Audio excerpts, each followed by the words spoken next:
నా ప్రభును రక్షకుడైనటువంటి దేవునికి సమస్తమైన ఘనత మహిమ ప్రభావములు కలుగును గాక. ఆయన శ్రేష్టమైనటువంటి నామమున, అద్భుతమైనటువంటి నామమున, అత్యంత శక్తి కలిగినటువంటి నామమున మీ అందరూ కూడా శుభవందనాలు తెలియచేస్తూ ఉంటున్నాను. మేము మీ కొరకు మానకుండా ప్రతినిత్యం మేము ప్రార్థన చేస్తూ ఉంటున్నాం. మీరు కూడా మా కోసం ప్రార్థన చేస్తున్నారని మేము నమ్ముతూ ఉంటున్నాం. ఈరోజు వాక్యము ధ్యానాంశము నిమిత్తము గలతీయులు రాసిన పత్రిక 5వ అధ్యాయము, గలతీయులు రాసిన పత్రిక 5వ అధ్యాయము 17 నుంచి 21వ వచనం వరకు. గలతీయులు రాసిన పత్రిక 5వ అధ్యాయము 17వ వచనం నుంచి 21వ వచనం వరకు. Page number 171. శరీరము ఆత్మకును 5వ అధ్యాయం 17వ వచనం నుంచి 21. శరీర కార్యములు స్పష్టమై ఉన్నవి, అవేవనగా అపవిత్రత, కాముకత్వము, విగ్రహారాధన, అభిచారము, ద్వేషములు, కలహము, మత్సరములు, క్రోధములు, కక్షలు, భేదములు, విమతములు, అసూయలు, మత్తతలు, అల్లరితో కూడిన ఆటపాటలు. చిన్న ప్రార్థన చేసుకున్నాం. ప్రేమ కలిగిన దేవానికి స్తోత్రాలు చెల్లిస్తున్నాం. చదవనట్టు వాక్య భాగాన్ని బట్టి మీకు స్తోత్రాలు ప్రభా. ఈ వాక్య భాగం ద్వారా మీరు మాతో మాట్లాడండి ప్రభా. మా జీవితాలు మేము సరి చేసుకోవడానికి మీరు సహాయం చేయండి. పరిశుద్ధాత్మ దేవ మీ నడిపింపును అనుగ్రహించండి. మీరే మాతో మాట్లాడమని వేడుకుంటున్నామా ప్రభా. నీ సర్వోత్సవనైన ప్రభా యేసయ్య మమ్మల్ని మరుగుపరిచి నీ మేలని స్వరాన్ని వినిపించి మహింపదమని యేసునామమున ప్రార్థించి వేడుకుంటున్నామా తండ్రి, ఆమేన్. ప్రేమైన దేవుని బిడ్డలారా, గత కొన్ని వారాలుగా మనం ధ్యానం చేస్తూ ఉంటున్నాం శరీరం యొక్క కార్యాలు. ఆ కార్యాలలో కొన్ని విషయాలు మనం ధ్యానం చేసుకుంటూ వచ్చాం. ఈరోజు మరి యొక్క 3 అంశాలను, అనగా మత్సరము, క్రోధము, కక్షలు, ఈ మూడింటిని కూడా ఈరోజు మనము ధ్యానం చేయాలని పరిశుద్ధాత్మ దేవుడు నాకు ప్రేరేపించి ఉంటున్నాడు. ముందుగా మత్సరము అనేటువంటి ఈ పదమును గ్రీకు భాషలో ఏమంటారంటే జలాస్ అంటారు. గ్రీకు భాషలో ఏమంటారు? జలాస్ అంటారు. అంటే జలాస్ అనేటువంటి పదానికి అర్థం ఏంటంటే అసహ్యత, లేక మరి ఒకరి విజయాలపై అసూయ, ఒక రకంగా చెప్పాలంటే. కనుక మత్సరానికి కొన్ని పర్యాయ పదాలు ఉన్నాయి, అంటే నానా అర్థాలు ఉన్నాయి. రకరకాలైన అర్థాలు ఏమనంటే అంటే అసూయ అని, ఓర్వలేనితనమని, కుళ్ళు అని, తర్వాత కుళ్ళుతనమని, ఈర్ష్య అని, వ్యసనమని, ఇట్లా రకరకాలైనటువంటి పదాలు ఇందుకు ఆపాదించబడినట్టుగా మనం చూస్తూ ఉంటున్నాం. మత్సరం అనేటువంటి పదాన్ని ఇంగ్లీష్లో మనం ఏమంటామంటే జలసీ అంటాము, అంతేకాకుండా ఎన్వే అంటాము, హేట్ఫుల్నెస్ అని కూడా మనం అంటాం. కనుక మత్సరం ఎటువంటిదంటే స్వార్థపూరితమైనటువంటిది. అది స్వార్థాన్ని కోరుకునేటువంటిది, స్వార్థాన్ని ప్రాముఖ్యంగా చూసుకునేటువంటిది, నాశనకరమైనటువంటి భావావేశము కలిగినటువంటిది మత్సరం. కనుక అంతేకాకుండా ఇది మనిషిలో ఏం కలిగిస్తుంటే ద్వేషాన్ని కలిగిస్తుంది, ద్వేషాన్ని ఉద్భవింపజేస్తుంది. దాన్ని అదుపు చేసుకుంటే కుటుంబంలో కానీ, సమాజంలో కానీ, సంఘములో కానీ, మనము ఉద్యోగం చేసేటువంటి ఆ స్థలాల్లో కానీ సమాధానం ఉంటుంది, లేకపోతే సమాధానము విచ్ఛిన్నమైపోతుంది. కనుక మనం జాగ్రత్తగా ఉండాలి. సాధారణంగా మత్సరము దేని సూచిస్తుందంటే చెడ్డ గుణాన్ని చూపిస్తుంది. మీకు అర్థమైంది అనుకుంటాను. మత్సరం అంటే ఏమర్థమైంది మీకు? సింపుల్గా చెప్పాలంటే ఓర్వలేనితనము, కుళ్ళుతనం, ఇది సింపుల్ భాష మనకి. ఇక ఈర్ష్య అనేది కూడా దీనికి అర్థమిస్తూ ఉంటుంది. కనుక ఇతరులకు ఉన్నటువంటి వస్తువుల విషయంలో కావచ్చు, అది వెండి కావచ్చు, అది బంగారం కావచ్చు, ఆ ప్లాట్లు కావచ్చు, అది ఇల్లు కావచ్చు, వస్త్రాలు కావచ్చు, ఏమైనా చూసినప్పుడు వేరే వాళ్ళకు మంచిగా ఉన్నాయి అని అనుకున్నప్పుడు మరి లేనటువంటి వారికి ఏమనిపిస్తుంది? వారి మీద అసూయ కలుగుద్ది, అవునా కదా? అది ఒకటి. రెండోది, ఇతరుల వాళ్ళకు మంచి ఆధిక్యతలు ఉన్నాయనుకోండి, ఆధిక్యతలను బట్టి కూడా మనం కుళ్ళుకునే అవకాశం ఉంది. ఇంకోటి ఏంటి అని అంటే వాళ్ళకున్న సామర్థ్యాలను బట్టి కొంతమంది సామర్థ్యాలు ఎలా ఉంటాయంటే మంచిగా దేవుడు స్వరం ఇచ్చాడుగా పాట పాడతారు. సో వాళ్ళు మంచి పాట పాడుతుంది, నేను అటువంటి పాట పాడలేకపోతుని కదా. అతను బాగా డ్రమ్స్ వాయిస్తున్నాడు, నేను వాయించలేకపోతుని. అతను కీబోర్డ్ మాయంగా వాయిస్తున్నాడు, నేను కీబోర్డ్ సరిగా వాయించలేకపోతుని కదండి. అతనికి ఆ విధమైన టాలెంట్ ఉంది, నాకు ఇటువంటి టాలెంట్ లేదే అని అతన్ని చూసి నాకు లేదని వాళ్ళ మీద పడి ఏడవటమే. దీన్నే ఏమంటాం మనము? అసూయ అని కూడా అంటాం. కనుక ఇది ఒక రకంగా చెప్పాలంటే మనసుకు మత్సరము ఒక రుగ్మత. మనసుకు మత్సరం అనేది ఒక రుగ్మత. అంటే దాని అర్థమైంది తెలుసా? It is a disease of the mind. It is the disease of mind. సింపుల్గా చెప్పాలంటే ఏం చెప్పవచ్చు? దీన్ని మానసిక రోగం అంటాం. దీన్ని మానసిక రోగం అంటాం. మెంటల్ డిజార్డర్నెస్ కదా. మెంటలీ ఆర్డినరీగా ఉండదు, డిజార్డర్నెస్ అనేది ఉంటుంది. కనుక ఇటువంటి లక్షణం కలిగి ఉంటే ఆడు విపరీతమైనటువంటి లక్షణాలు కలిగినటువంటి వాడు ప్రవర్తిస్తూ ఉంటాడు. వాడిని చూస్తేనే వాడు జయబాకు పొద్దులు కుళ్ళుకుంటుంటాడు అని అంటుంటాం కదా. కనుక ఈర్ష్య ఎటువంటిది అనేది దీనికి ఒక పదము ఈర్ష్య అని చెప్పాను కదా. ఈర్ష్య ఎటువంటిది అంటే పక్కనోడు బాగున్నాడు అనుకోండి, అసూయ పడటం, లోపల కుళ్ళిపోవటం. ఆనుకుంది నాకు లేదు, వాడు బాగుపడతాను నేను బాగుపడలేదు, నేను కాక మొన్న వచ్చా వాడు బాగా నేను బాగుపడిపోతాను, ఉన్న స్థితిలో నేను ఉంటిని అని వాణి చూసి పొద్దులు గోకులు కదండి. ఇది ఈర్ష్య ద్వేష్యం అని కూడా అంటుంది.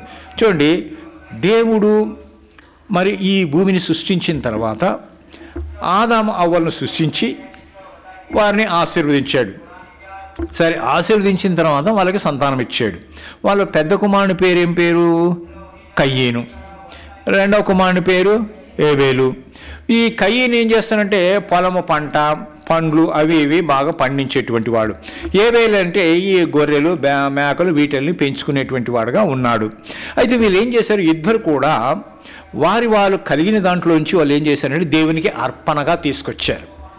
అర్పణగా తీసుకొస్తే కయ్యేను యొక్క హృదయం ఏ విధంగా ఉంది అని అంటే అది భక్తిపరంగా లేదు. దేవుడంటే భయం లేదు, దేవుడంటే భక్తి లేదు. దేవుడేం నేను తీసుకుపోయేటువంటి ఈ అర్పణ దేవుడేం తింటాడా, దేవుడు ఏం చేసుకుంటాడులే, ఎటువంటిది ఇచ్చినా కూడా దేవుడు తీసేసుకుంటాడులే, ఒప్పేసుకుంటాడులే అని మనస్తత్వం కలిగినటువంటి వాడై ఏదో తన పంటలోంచి తాలూకాయలను అటు అవి ఇవి పనికిమాలినటువంటి వాటిలన్నిటి తీసుకొచ్చాడు అర్పణగా. అయితే ఏబేలు ఏం చేశాడు? దేవుడు నేను ఇంతగా ఆశీర్వదించాడు కాబట్టి అభివృద్ధిలోకి తీసుకొచ్చాడు కాబట్టి నేను దేవునికి శ్రేష్టమైనది ఇవ్వాలి అని చెప్పేసి ఒక కొవ్వినటువంటి దాన్ని ఒక పొట్టేలు తీసుకొని వచ్చాడు. ఇద్దరు కూడా అర్పణలు అర్పించడానికి చూసినప్పుడు దేవుడు ఏం చేస్తాడంటే మానవుని యొక్క పై రూపాన్ని చూడడు, కానీ దేవుడు ఏం చూస్తాడు? మనుషుల యొక్క హృదయాన్ని చూస్తాడు. అయితే దేవుని యొక్క దృష్టిలో హేబేలు యొక్క మనస్తత్వము, భక్తి ఇవన్నీ కూడా నచ్చినాయి. అయితే కయ్యేనుకున్నటువంటిది దేవునికి నచ్చలేదు. ఎందుకంటే అతను దేవుని యొక్క భక్తి లేకుండా ఇష్టం వచ్చింది ఏదో పనికిమాలినటువంటి తీసుకొచ్చాడు. కానీ ఇతను శ్రేష్టమైనది తీసుకొచ్చాడు కాబట్టి శ్రేష్టమైన దాన్ని దేవుడు ఒప్పుకున్నాడు, అంగీకరించాడు. అంగీకరించటం బట్టి ఈ కయ్యేనికి కోపం వచ్చింది. ఏం కోపం వచ్చింది? అతనిది లక్ష్యం పెట్టాడు, నన్ను లక్ష్యం. ఇద్దరు అన్నదమ్ములేగా, అతను లక్ష్య పెట్టాడు, నన్ను లక్ష్య పెట్టలేదు. ఈ దేవుడు ఈ అర్పణను లక్ష్య పెట్టకపోవటానికి కారణం ఏంటంటే నా తమ్ముడే అని అనుకొని అతని మీద ఏం చేసుకున్నాడు?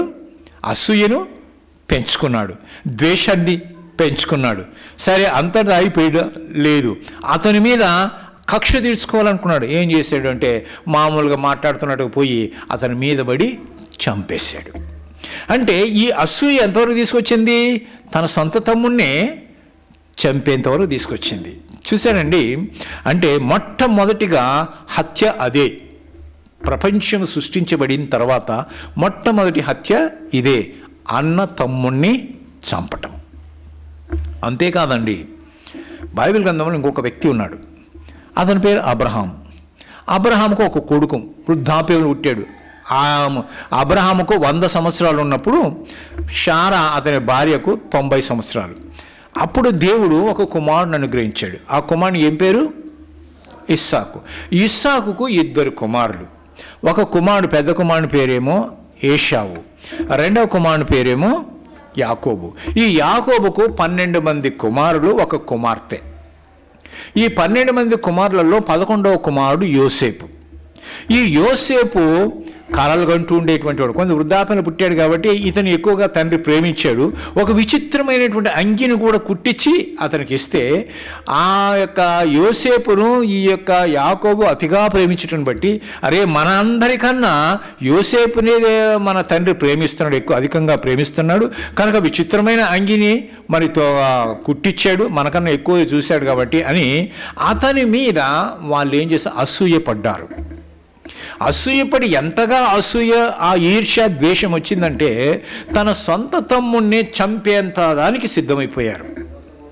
చంపటానికి కూడా సిద్ధమైపోయి ఆఖరికి వాళ్ళ పెద్దన్న వచ్చేసి అడ్డుపడ్డాడు. అప్పుడు ఏం చేశారు, అరే ఈయన చంపితే మనకేమొస్తుందిరా, వీని అమ్మేసుకుంటేనన్నా కనీసం డబ్బులన్నీ వస్తాయి అని చెప్పేసి దారిన పోయే వర్తకులకి, ఆ ఐగుప్తు దేశం ఈజిప్టుకి పోయేటువంటి వారికి అమ్మేసుకున్నారు. చూసారండి, అంటే ఈర్ష్య, ఈ ద్వేషము, అసూయ అనేది ఏం చేస్తుంది, మనిషిని అంత క్రూరంగా మార్చేస్తూ ఉంది అన్నమాట. కనుక ఈ యొక్క ఈర్ష్య అనేది పాతాళమంత కఠోరమైందంట. చూడండి, ప్రసంగి గ్రంథం 8వ అధ్యాయం, ప్రసంగి గ్రంథం 8వ అధ్యాయం 6వ వచనం, ప్రసంగి 8:6 వచనం, 8వ అధ్యాయం 6వ వచనం, 560 పేజీ నంబర్.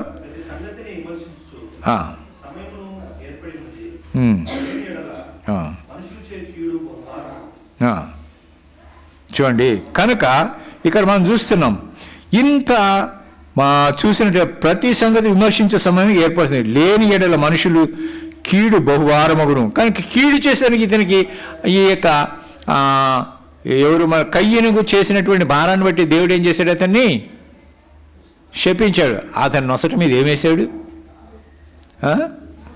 గుర్తేశాడు. ఎవరు కూడా కాండి. కనుక ఈ విధమైనటువంటి దాన్ని మనం చూసినట్లయితే ఇంకా దేవుని యొక్క వాక్యం ఏం చెప్తుంది అని అంటే, ప్రేమ మరణమంత బలీయమైందంట. ప్రేమ ఎటువంటిదంట, మరణమంతా బలీయమైనటువంటిది. మరి ఈర్ష్య పాతాళ లోకమంతా కఠోరమైంది. ప్రేమ అనేదాన్ని ఇప్పుడు ఈ మధ్యకాలంలో ఏం చేస్తున్నా తెలుసా, ప్రేమ, దోమ, మామ, కామ అనుకుంటా బాగా ఈ ప్రేమలో పడిపోయి ఎవరినో ఒకరిని ప్రేమించుకుంటారు. ఈ ప్రేమించుకున్న తర్వాత ఏం చేస్తారు, వీళ్ళ తల్లిదండ్రులు ఒప్పుకోరు, కొన్నిసార్లు వీళ్ళ తల్లిదండ్రులు ఒప్పుకోరు. వీళ్ళు అంటారు, ఏమంటారంటే, అరే మనకు తగిన పిల్ల కాదురా, అది పేద పిల్ల అయింది, మనం బాగా డబ్బులు ఉన్నాయని మనం వల్ల వేసుకోవాలని చూసిందిరా అని ఒకరు అంటారు. ఒక వేరే అతని షావుకారు అయితే ఇతను ఎరే చేసుకోవాలని అంటుంది. ఈ విధంగా వాళ్ళల్లో వచ్చేసి వీళ్ళు ఒప్పుకోలేదు, వాళ్ళు ఒప్పుకోలేదు అనుకో, ఇద్దరు ఒప్పుకోకపోతే వాళ్ళు ఏం చేస్తారో తెలుసా, మరణమంతా బలీయమైనది అని చెప్పడానికి నేను చెప్తున్న ఉదాహరణ. వాళ్ళు ఏం చేస్తారు అని అంటే, అరే మనకి ఎట్లా వీళ్ళు ఒప్పుకుంటలేరు, ఇక మనము జీవించే ప్రసక్తి లేదు కాబట్టి ఏం చేద్దాం, ఒకటేసారి ఇద్దరు ఏం చేసేద్దాం, విషయం దానికి సర్దాం అనుకుంటారు. అలా సచ్చిన వాళ్ళు కూడా ఉన్నారు. ఇంకొంతమంది ఏమంటారు, పైకి పోయి దూకుదాం, పైకి పోయి ఒకటేసారి దూకి కింద పడి సచ్చిన వాళ్ళు లేరా, పేపర్లలో చూస్తున్నాం. ఇంకొంతమంది తెలుసా, దూకుదామని పోయి ముందు నువ్వు దూ, నేను తర్వాత దూతా అని చెప్పేసి ఆమె దూకింది, అమ్మో నేను చావను అని చెప్పేసి అని సత్యసచ్చింది ఈడు బాగుపడుతుండు. ఇది ప్రేమనా? ప్రేమ ఎప్పుడే కానీ సమస్త దోషాలని కప్పుతుంది. ప్రేమను గురించి దేవుని వాక్యం ఏం చెప్తుందో తెలుసా, కొరింథీయులు రాసిన మొదటి పత్రిక 13వ అధ్యాయం 4వ వచనం. కొరింథీయులు రాసినటువంటి మొదటి పత్రిక 13వ అధ్యాయం 4వ వచనం. ప్రేమ ఎటువంటిదంట,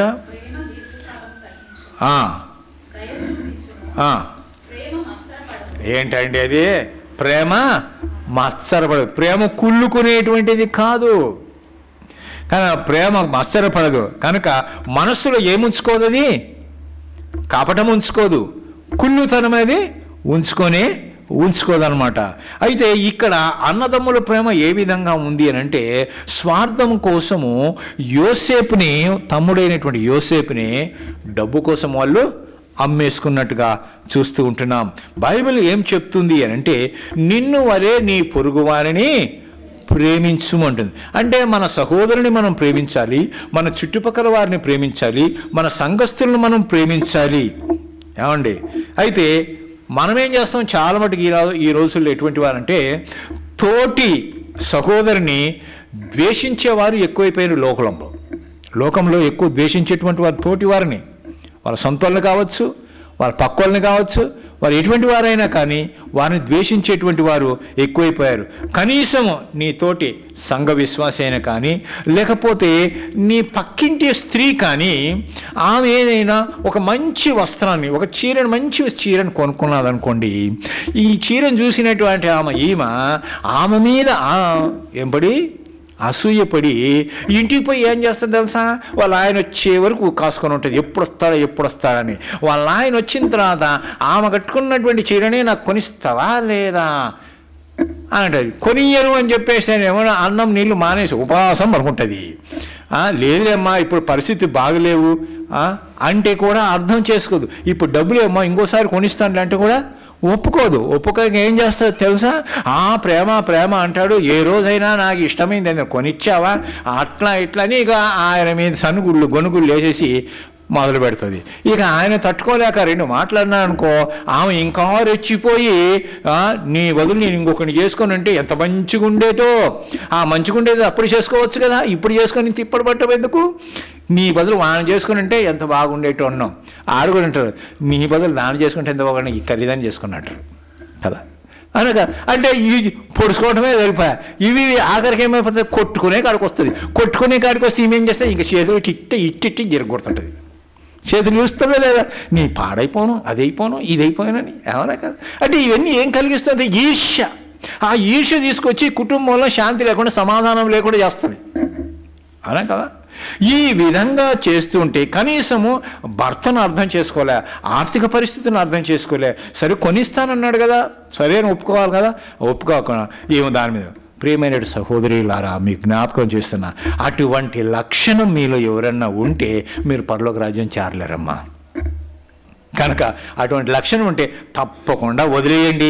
మీ భర్తను అర్థం చేసుకోండి, మీ యొక్క ఆర్థిక పరిస్థితిని అర్థం చేసుకోండి. మీ భర్త మిమ్మల్ని ఎంతగానో ప్రేమిస్తున్నాడు, మీకోసము శ్రమిస్తున్నాడు, మీకోసం అన్నం తీసుకొచ్చి పెడుతున్నాడు కదా. ఆ భర్తను గౌరవించండి, ఆ భర్తకు సహకరించండి, నీ అవసరత ఆయనకు తెలియచేయండి, ఆయన కూడా మీ అవసరతలు తెలియజేసుకుంటాడు. మన పురుషులు ఏం తక్కువైన వాళ్ళు కాదండి. ఉత్త స్త్రీల గురించి అనుకుంటున్నారు, మమ్మల్ని గురించి అంటున్నాడు, వీళ్ళ గురించి అంటలేడు అంటున్నాడు. పురుషులు కూడా సామాన్యమైనటువంటి వారు కాదు, వాళ్ళు కూడా కుళ్ళు కుతంత్రం కలిగినటువంటి వారే. వాళ్ళు పనిచేసేటువంటి స్థలములో సహ ఉద్యోగి అంటే తోటి ఉద్యోగి, అతనికి ఏదైనా ప్రమోషన్ వచ్చిందనుకోండి వెంటనే కుళ్ళు వచ్చేస్తుంది.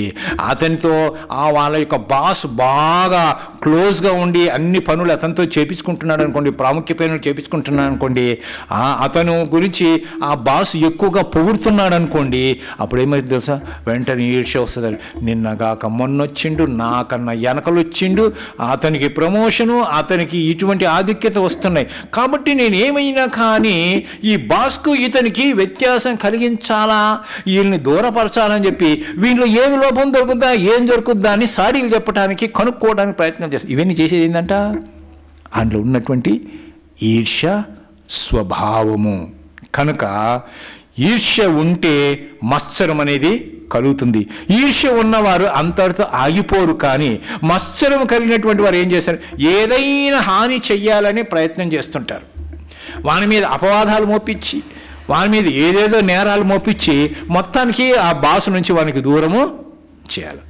కనుక అటువంటి లక్షణాలు క్రైస్తవ బిడ్డలుగా మనకు ఉండకూడదు అని జ్ఞాపకం చేస్తున్నాడు. కనుక ఈ యొక్క కుళ్ళుతనము లేకుంటే ఈ యొక్క మత్సరం అనేటువంటిది చాలా చెడ్డది అన్నమాట. చూడండి, దేవుని వాక్యం ఏం చెప్తుందంటే సామెతల గ్రంథం 14వ అధ్యాయం 30వ వచనం.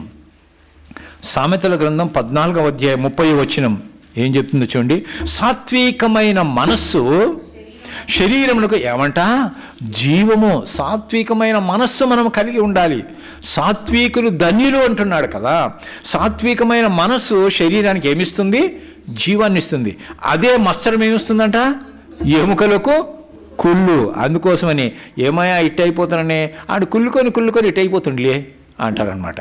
అంటే ఆ కుళ్ళు వాడిని ఏం చేస్తుంది, వాని ఎముకలకి క్షీణత కలగజేస్తుంది. కనుక ఎప్పుడే కానీ క్రైస్తవ బిడ్డలైనటువంటి వారు ఇతరులను గురించి మనం కుళ్ళుకునేటువంటి వారంగా ఉండకూడదు.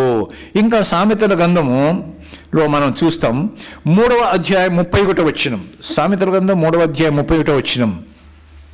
బలాత్కారం చేయువారిని చూచి మత్సరపడకము, వాడు చేయు క్రియలను ఏమాత్రమూ చేయకూడదు. బలాత్కారం కొంతమంది ఏం చేస్తారు తెలుసా, సమాజంలో బలాత్కారం చేసి వాళ్ళకున్నటువంటి ల్యాండ్ను స్క్రాప్ చేసేసుకోవటము, లేదంటే ఆక్రమించుకోవటము, ఇల్లును ఆక్రమించుకోవటము, బలవంతం చేసి వాళ్ళ దగ్గర దోచుకోవటము, ఇవన్నీ చూస్తున్నప్పుడు నువ్వు మత్సరపడదు. నేను కూడా అటువంటివి చేస్తే నేను కూడా ధనవంతుని అయిపోతాను కదా, నేను కూడా గొప్పవాడిని అయిపోతాను కదా అనేటువంటి ఆలోచన నీకు రాకూడదు. వాడు చేసినాడంటే వాడు చేసిన తప్పు కూడా శిక్ష అనుభవిస్తాడు. కానీ నీవు అటువంటిది చేయటానికి చేయనే ఇష్టపడకూడదు అన్నమాట. కనుక మరి కీర్తన గ్రంథం 37వ కీర్తన 1వ వచనం చూడండి. 37వ కీర్తన 1వ వచనం ఏం చెప్తుంది? చెడ్డవారిని చూచి నీవు వ్యసన పడకము, దుష్కార్యం చేయవారిని చూచి మత్సర పడకము. ఎందుకంటే వ్యసనము, దీనికి మత్సరానికి ఇంకొక పదం ఏంటంట, వ్యసనము. కనుక చెడ్డవారిని చూసి వ్యసన పడకూడదు అని చెప్తూ ఉంటున్నాడు. కనుక ప్రియమైన దేవుని బిడ్డలారా, విశ్వాసులుగా మనం చేయవలసిన పని ఏంటి అనేది దేవుని గ్రంథం ఏం చెప్తుందంటే, రోమీయులకు రాసిన పత్రిక 13వ అధ్యాయం 13వ వచనం. రోమీయులకు రాసిన పత్రిక 13వ అధ్యాయము 13వ వచనం చూడండి. తీసినటువంటి వారు చదవండి. ఆగండి. అల్లరితో కూడిన ఆటపాటలు అంటే ఈ ఆటపాటల్లో ఏమున్నాయి? అల్లరి ఉంది అనమాట. అంటే అల్లరితో కూడిన ఆటపాటలు ఏమేమి లెక్కొస్తాయి? సీరియళ్ళు రావచ్చు, డ్రామాలు రావచ్చు, నాటకాలు రావచ్చు, పబ్బులు రావచ్చు, తర్వాత ఇంకేంటి క్లబ్బులు రావచ్చు, సినిమాలు రావచ్చు. ఇవన్నీ కూడా వస్తాయి. ఈ అల్లరితో కూడిన ఆటపాటలన్నీ సింపుల్గా మీకు అర్థమవటానికి చెప్తాను. ఇప్పుడు సినిమా థియేటర్కి పోయినారనుకోండి. సినిమా థియేటర్కి పోతే పెద్ద స్క్రీన్ కదా, సినిమా థియేటర్లో అందరూ సీట్లలో మంచిగా కూర్చొని ఉంటారు. పెద్ద స్క్రీన్లో నచ్చినటువంటి హీరో హీరోయిన్ వచ్చిందనుకోండి, అప్పుడు ఏం చేస్తారు? విజిల్ కొట్టుడు. ఆ చుట్టుపక్కల ఉన్న హీకి అని విజిల్ కొడుతూనే ఉంటారు. అవునా కదా? మళ్ళీ ఏదైనా వాడు ఫైటింగ్ బాగా చేసాడు అనుకోండి, వీడు కూడా ఇష్కు అని వీడు కూడా ఇంకా కోపం వచ్చేసిన వాడికి వచ్చి నవ్వించండి. ఈ నవ్వు ఆపకలేక నవ్వుతూ పక్కన్నటువంటి వాడిని తొడనే కొట్టేస్తారు కదండి. నవ్వుతూ వీడు కొట్టుకోవచ్చు కానీ వీడి తొడ మీద పక్కన తొడ కొడతారు. అరే బా ఎంత గట్టిగా కొడుతీరా అంటే సారీ అని అంటాడు. మళ్ళీ ఇంకా బాగా నవ్విచ్చే సీన్ వచ్చింది, నవ్వుతూ కూడా ముందు కూడా దండం కొడతారు. పక్కన పడతారు, ముందుని పడతారు, ఈలలు వేస్తారు. అవునా కాదా? ఇది అల్లరితో కూడింది కాదా? మంచి డ్యాన్స్ చేసానుకో, ఇతని లోపల ఉద్యోగం వచ్చేసి ఈడిలేసి డ్యాన్స్ చేస్తుంటాడు. ఈడిలేసి డ్యాన్స్ చేసి పక్కలో ఇట్లా చూసారు, సారీ అని కూర్చుంటాడు. అంటే ఉద్రేకం.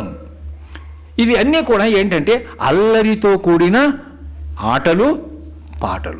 అది పబ్బులలో అంతే, ఆ మ్యూజిక్ పెట్టుకొని ఇష్టం వచ్చినట్టు ఊగిపోతుంటారు. ఆడోళ్ళు మగోళ్ళు ఊగిపోతుంటారు. ఎవరి మీద ఎవరు పడతారు కూడా అర్థం కాదు, ఎట్లెట్లా ఉంటారో కూడా అర్థం కాదు. వాళ్ళంతా కూడా అంటే దేవునికి ఇవ్వాల్సినటువంటి స్థానాన్ని, దేవుడికి ఇవ్వాల్సిన సమయాన్ని, దేవుడికి ఇవ్వాల్సినటువంటి ఆ ప్రత్యేకతను అవన్నీ తీసేసి ఎవరికి ఇస్తున్నారు? అల్లరితో కూడిన ఆటపాటలు. అవి కొంచెమే సంతోషం ఇస్తుంది, దాని తర్వాత సంతోషం మనకి ఇచ్చేది కాదు. లోకం ఇచ్చినటువంటి శాంతి నేను నా శాంతిని మీకు అనుగ్రహిస్తున్నానని దేవుడు అన్నాడు. అది శాశ్వతమైనటువంటి శాంతి. కనుక ఈ లోకం ఇచ్చేటువంటి అశాశ్వతమైనటువంటి శాంతి, సమాధానం అంటాం. కనుక అల్లరితో కూడినటువంటి ఆటలు పాటలు అయినప్పటికీ కూడా ఇంకో కొంతమంది ఏం చేస్తారు తెలుసా?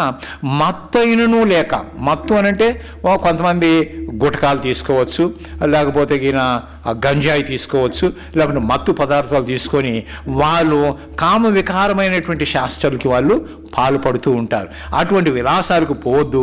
పోకిరి చేష్టలైనను లేకుండా, కలహమైన లేకుండా, మత్సరమైన లేకుండా, పగటి యందు మనం జాగ్రత్తగా వాళ్ళు చూస్తారు వీడు చూస్తారని జాగ్రత్తగా వెళ్ళినటువంటి వారు ఏ విధంగా నడుచుకుంటామో అలాగా క్రైస్తవులైనటువంటి వారు వీటిని దూరంగా ఉండి పగటి యందు నడుచుకున్నట్టుగా మర్యాదగా నడుచుకోవాలని బైబిల్ గ్రంథం మనకి చెప్తూ ఉంటుంది. అంతేకాకుండా యాకోబు పత్రిక 3వ అధ్యాయం 14వ వచనం ఏం చెప్తుందో చూడండి. యాకోబు పత్రిక 3వ అధ్యాయము 14వ వచనం. మీ హృదయములలో సహింపనలవి కాని మత్సరమును వివాదములను ఉంచుకునే వారైతే అతిశయపడవద్దు అంటున్నాడు. చూసారండి, సహింపనలవి కాని అంటే అన్టాలరబుల్ అండి, టాలరెన్స్ లేనటువంటిదిగా, సహించలేనటువంటిది ఏదైనా కానీ మత్సరం అనేది, కుళ్ళు అనేది, కొట్లాట్లు అనేది నీ హృదయంలో ఉంటే దాని గురించి నీవు అతిశయపడొద్దు, దాని గురించి నీవు గర్వపడొద్దు. కానీ ఏం చేయాలంట? సత్యమునకు విరోధముగా అబద్ధమాడకూడదు, అబద్ధం అనేది చెప్పకూడదు. దేవుని వాక్యం ఏం చెప్తుందో తెలుసా? నీ ఎదుటి వారితో కానీ నీ తోటి వారితో కానీ ఎప్పుడు నువ్వు సత్యమే పలకవలను. ఇప్పుడు సత్యం చెప్పేదాని వల్ల నీకు వచ్చే నష్టం ఏమైనా ఉందా? ఇప్పుడు అప్పులు వాడు వచ్చాడు అనుకోండి, అప్పులు వాడు వస్తే అయ్యా ఈరోజు నా దగ్గర డబ్బులు లేవు, నేను రేపిస్తాను ఇలాంటి ఎల్లుండి ఇస్తాను అని చెప్పుకుంటే సరిపోతుంది. అంతేగాని ఇంట్లో లేడని అబద్ధం చెప్పటము, తను చెప్పితే నేనెందుకు చెప్పాలి, మా ఇంటి వాళ్ళతో చెప్పిద్దామని భార్యతో చెప్పించడము, భార్యతో చెప్పించేది పిల్లలతో చెప్పించడము, ఇట్లా అబద్ధాలు అనేది నేర్పించకూడదు. పిల్లలకు కానీ భార్యలకు కానీ అందరు కూడా ఎవరు కూడా నేర్పించారు. అబద్ధం అనేది ఎట్లయిందంటే మన జీవన విధానములో ఒక అలవాటు అయిపోయింది అనమాట. ఏమన్నాడు? ఇది అబద్ధం ఆడొద్దని చెప్తాను కానీ ఆ అలవాట్లో పొరపాటు ఏంటంట, అలవాట్లో పొరపాటు. ఎందుకు? అబద్ధం ఆడి ఆడి ఆడి అదే ఏమొచ్చేస్తుంది, ఆటోమేటిక్గా అది వచ్చేస్తుంది. కనుక ఎదుటి వారితో మనం ఏం చేసేవారుగా ఉండాలా? సత్యమనే పలకాలా. నువ్వు సత్యం చెప్పేదానివల్ల నీ తలకాయ ఎవరు తీయరు, నిన్ను ఎవరు కొట్టరు, నిన్నెవరు తిట్టరు. ఉన్నదాన్ని నువ్వు ఒప్పేసుకో. నీకు అయితే అవుతుంది, కాదంటే కాదు. ఈ సహాయం చేయాలనుకున్నావా? అయ్యా నాకు సహాయం చేయని చేత కాదు, అయ్యా పలానా దగ్గర రావాలా, నేను రాలేను, నా పరిస్థితి ఇది ఉంది చెప్తే అయిపోయా కదా. అది వదిలిపెట్టి ఏం చేస్తారు? అబద్ధం చెప్పాల్సిన అవసరం ఏముంది? అబద్ధం ఆ విధంగా చెప్పేదానివల్ల ఎదుటి వ్యక్తి ఏమనుకుంటాడు, ఇతను అబద్ధం చెప్తున్నాడు తెలిసిపోతుంది. కొన్నిసార్లు ఏం చేస్తానంటే ఆ అబద్ధీకుడుగా గుర్తించేసి వాళ్ళ మీద అభిప్రాయం డిఫరెంట్ అయిపోద్ది కదా. కనుక దేవుడు ఏం చేస్తాడు? అబద్ధీకులు పరలోక రాజ్యంలో చేరంట. కనుక మనం క్రైస్తవులుగా మనము అబద్ధాలు చెప్పకూడదు. దాని నుంచి వచ్చేటువంటి నష్టం లేదు మనకి, దాని నుంచి వచ్చే లాభం లేదు. సత్యమే చెప్దాం. పక్కవాడితో సత్యం ఈరోజు ఎందుకు డ్యూటీకి రాలేదు అంటే అయ్యా నాకు ఉన్నటువంటి పరిస్థితి అని చెప్పు. ఏదో ఉల్టా చెప్పి సెలవు ఇయ్యని చెప్తే ఎట్లా? ఉన్న పరిస్థితి ఆయన అర్థం చేసుకుంటాడు. ఓకే ఈ సెలవు ఇవ్వాల్సిందే అని అంటాడు. కొన్ని అక్కర ఉంది, డబ్బులు అడిగా, అయ్యా నాది పరిస్థితి, యాక్చువల్ పరిస్థితి, నాకు సాయం చేయండి చేస్తాడు. అంతే కదా. మరి అబద్ధం చెప్పాల్సిన అవసరం. కానీ అన్యులు చెప్తూ ఉన్నారు, వాళ్ళు తప్పించుకోవడానికి చెప్తారు. లోకులు కాబట్టి దీని యొక్క సత్యమేంటో తెలియదు కాబట్టి వాళ్ళు ఏం చేస్తారంటే అబద్ధాలు చెప్తారు. కానీ క్రైస్తవ బిడ్డలుగా మనం ఎప్పుడు కూడా సత్యం, ఎందుకంటే మన దేవుడు సత్యవంతుడు కనుక మనం కూడా సత్యవంతులుగా ఉన్నాం. కనుక సత్యమునకు విరోధముగా అబద్ధం ఆడకూడదు. కనుక ప్రియమైన దేవుని బిడ్డలారా, ఇటు శరీర కార్యాలకు అనగా మత్సరానికి మనము దూరంగా ఉండాలని దేవుని వాక్యం మనకి హెచ్చరిక చేస్తుంది. ఇది ఒకటవ భాగం. రెండవదిగా క్రోధములు. ఈ క్రోధము అనేటువంటి పదాన్ని గ్రీకులో ఏమన్నారంటే తూమాస్ అన్నారు. తూమాస్ అనేటువంటి మాటకు అర్థం ఏంటంటే రెచ్చిపోయేంత కోపం అంట.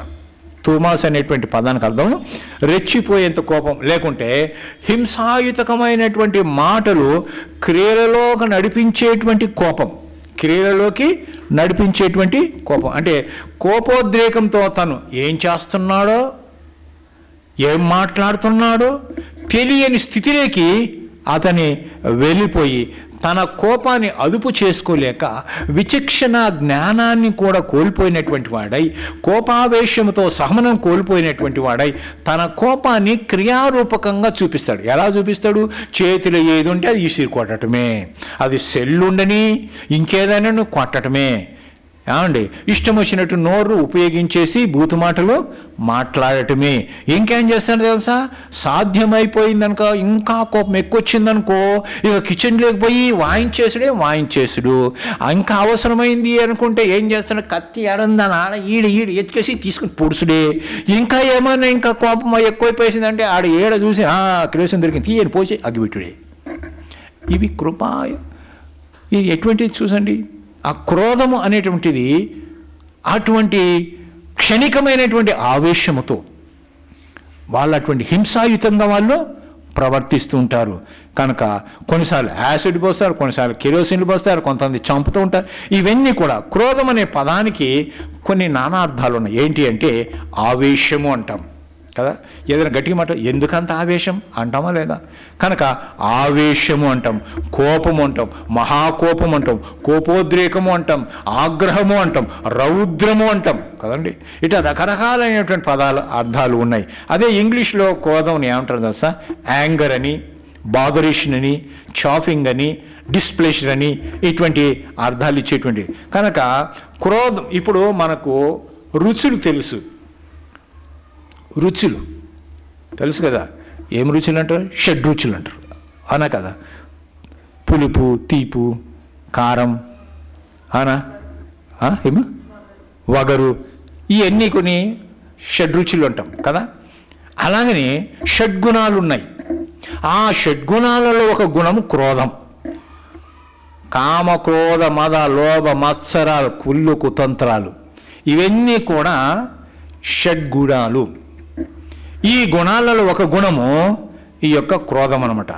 కనుక ఈ కోపము లేక ఆగ్రహం అనేది ప్రకృతి పరంగా సహజంగా ఉద్యోగంగా ఉండేటువంటి జీవుల్లో ఉండేటువంటి భౌతిక ధర్మంగా అది పుట్టినప్పుడే అందులోనే ఇముడ్చుకొని వస్తుంది. అందుకని దేన్ని ఒక జంతువుని కొట్టడానికి వెంటనే ముడుచుకొని పోద్దా, బహు అంటే కుక్క మీద కొడుతుంది, ఏం చేస్తుంది?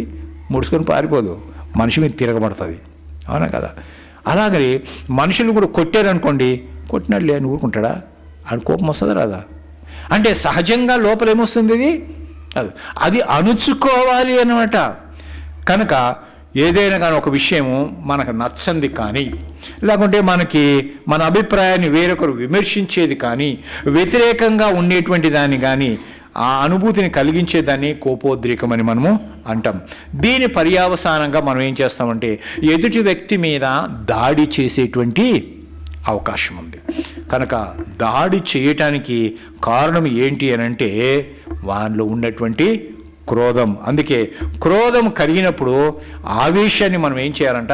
అదుపు చేస్తాం. ఎప్పుడైనా కోపం వచ్చేసినప్పుడు మాట్లాడుతున్నప్పుడు అప్పుడప్పుడు కూల్ కూల్ అంటుంటారు, వాళ్ళని వాళ్ళే అనుకుంటుంటారు కూల్ కూల్ అని. ఎందుకు అనుకుంటారు అంటే ఆగు ఆగు, ఎక్కువ రెచ్చిపోకు, ఎందుకంటే అవతల మనం ఇంకోటి పోయి ఇంకోటి జరగవచ్చు అని కదా.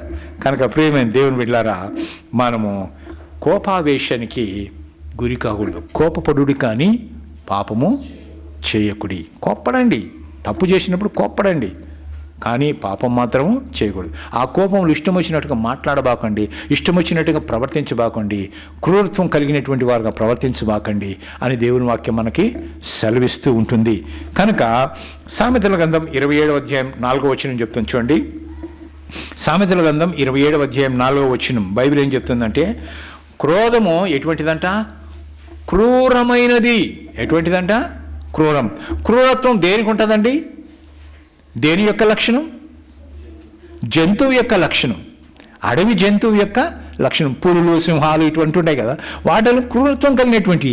అంటే క్రోధము అనేటిది క్రూరమైనది కనుక అటువంటి క్రూరత్వమైనటువంటి గుణాన్ని మనుష్యులుగా మనము కలిగి ఉండదు, విశ్వాసులుగా మనము కలిగి ఉండదు. కోపం ఎటువంటిది తెలుసా? వరద వలె పొర్లేటువంటిది. వరద వస్తుంది కదా, అలల మీద అలలు కొట్టుకొస్తున్నప్పుడు వచ్చేస్తుంటుంది వరద. అలాగా కోపము వరదలాగా పొర్లి వచ్చేటువంటిది. కనుక విశ్వాసులైన మనకు ఈ విషయంలో దేవుడిచ్చేటువంటి హెచ్చరిక ఏంటో తెలుసా? కొలస్సీయులకు రాసిన పత్రిక 3వ అధ్యాయము 8వ వచనం. కొలస్సీయులకు రాసిన పత్రిక 3వ అధ్యాయము 8వ వచనం. ఇప్పుడైతే మీరు ఏం చేయాలంట? కోపము, ఆగ్రహము, దుష్టత్వము, దూషణ, మీ నోటి బూతు మాటలు అని వాటిని ఏం చేయాలంట? విసర్జించాలి. అంటే వాటిని ఏం చేయాలి? వదిలిపెట్టాలి. వాటిని మన దగ్గరికి రానికూడదు. సామెతలు చూస్తాను చూడండి. సామెతలు 27వ అధ్యాయం 4వ వచనం. సామెతలు 27 4వ వచనం ఏం చెప్తుంది చూడండి. సమస్తమైన దోషము, ద్వేషము, కోపము, క్రోధము, అల్లరి, దూషణ, సకలమైన దుష్టత్వాన్ని ఏం చేయాలంట? విసర్జించాలి. కనుక వాటిని విసర్జించేటువంటి వారుగా ఉండాలి. కనుక ప్రియమైన దేవుని బిడ్డలారా, మనం దేవుని వాక్యానికి లోబడి వీటిల్ని మనం ఏం చేయాలి? విసర్జించాలి, వదిలిపెట్టాలి, వాటిల్ని అసహించుకోవాలి. మూడవదిగా మనం చూసినట్లయితే కక్షలు.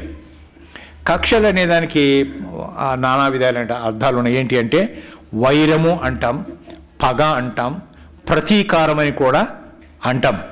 ఈ పదాన్ని గ్రీక్ భాషలో ఏమంటారంటే ఎరిథీమా అంటారు.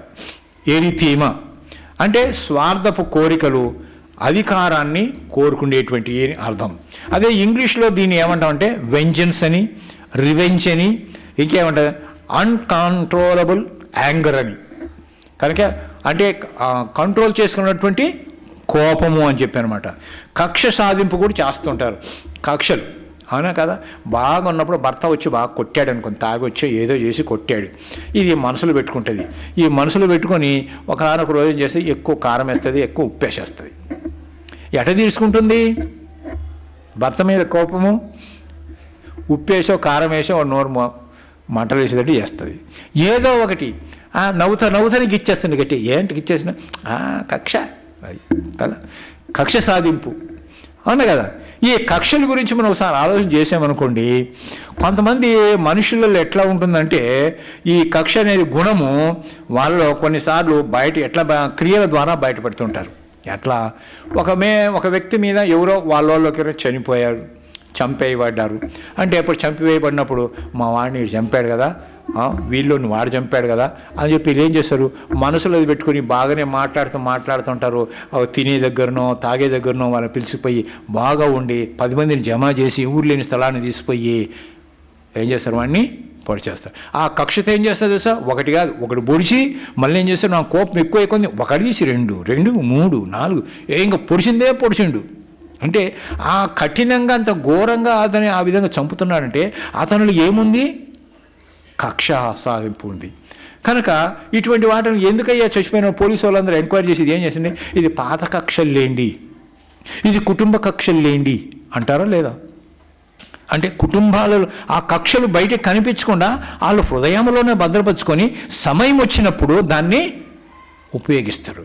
కనుక కక్ష అనేది ఎవరిలో కూడా ఉండకూడదు. ఒక క్రైస్తవుని యొక్క జీవితంలో ప్రత్యేకంగా, ఒక విశ్వాసి జీవితంలో కక్ష అనేది ఉండకూడదు. ఆ కక్ష ఉండుట వలన వాళ్ళు నష్టపోతారు, ఇతరులను కూడా నష్టపెడతారు. వాళ్ళు నష్టపోయేది ఏమవుతుంది అని అంటే ఇతరులు నష్టపెట్టడము అని చెప్పి ఆలోచన చేస్తే వారి ద్వారా వారి మీద ఆధారపడేటోళ్ళు కష్టపడతారు. అది చంపేయడం వల్ల ఆ వాని మీద ఆధారపడిన వాళ్ళు కష్టపడతారు. మరి ఇతను కూడా నష్టపడతారు అంటే వీడు చేసినటువంటి ఈ యొక్క హత్యకు వీడిని ఏం చేస్తారు, జైలు తీసుకోవటము, ఆ శిక్ష వేయటము, చిప్పకూడబెట్టడము, కుటుంబానికి దూరం అయిపోవటం, ఇట్లా కదా ఆ శని ఆవేశం ద్వారా కక్ష ద్వారా వాళ్ళని నష్టపరుస్తున్నాడు, తను కూడా నష్టపోతున్నాడు. కనుక ఇవన్నీ ఎందుకు? అందుకని దేవుని వాక్యం ఏం చెప్తుంది తెలుసా? కోపచిత్తునితో సహవాసము చేయకుము.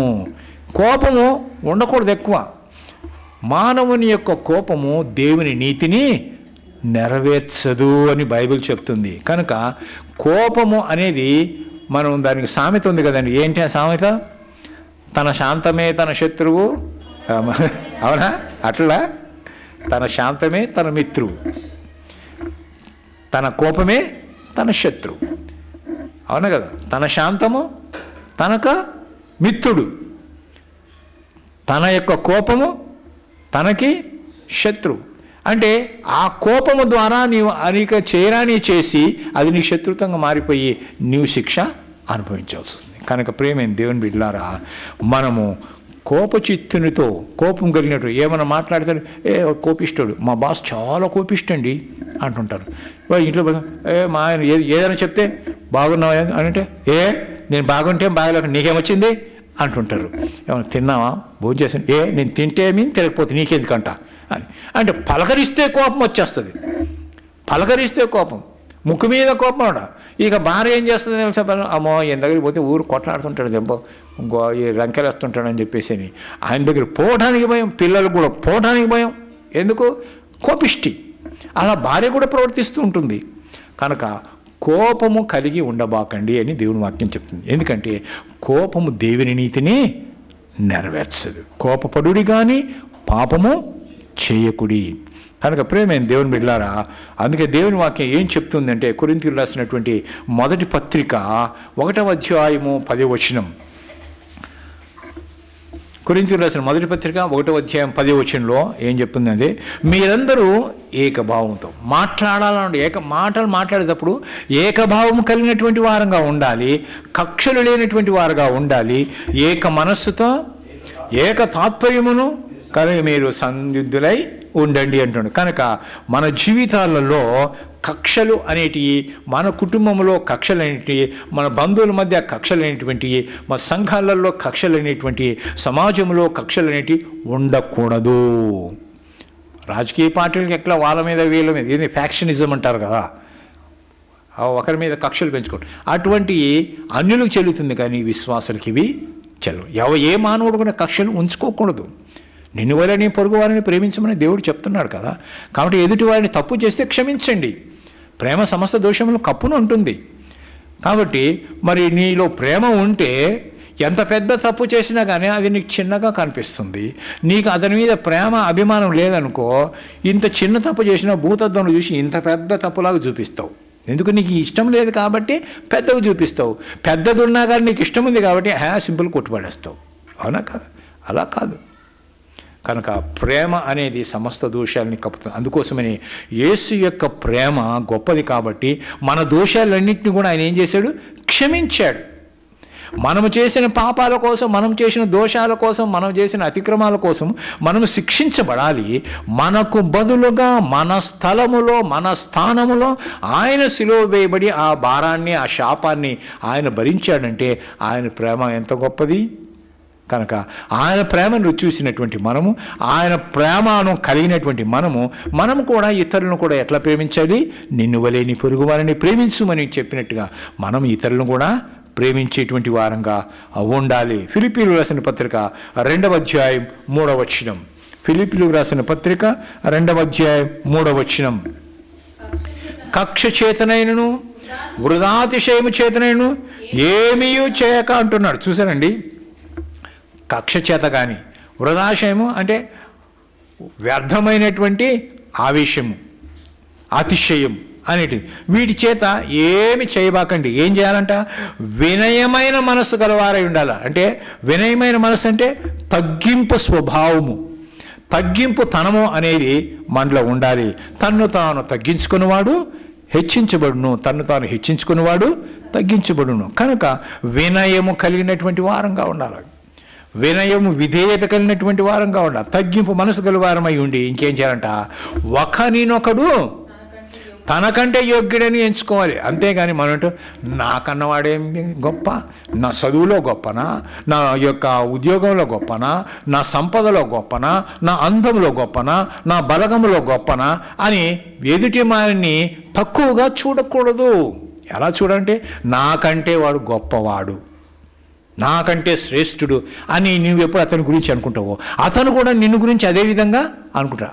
ఆ విధంగా మనము సమాజంలో ఎట్లంటే ఒకరినొకడు తనకంటే యోగ్యుడని ఎంచుకోవాలి. కనుక ప్రియమైన దేవుని బిడ్డలారా, క్రైస్తవులుగా, విశ్వాసులుగా, సంఘ సభ్యులుగా, దేవుని బిడ్డలుగా మనము శరీర కార్యములైనటువంటి ఈ యొక్క మత్సరము, క్రోధము, కక్షలు, అసూయ, ఓర్వలేనితనము, కుళ్ళుతనము, ఈర్ష్య, మరి ద్వేషము, కోపము అనేటువంటి ఈ దుర్గుణాలన్నింటినీ కూడా మన హృదయములో నుంచి తొలగించుకోవాలి, వాటిని విసర్జించాలి.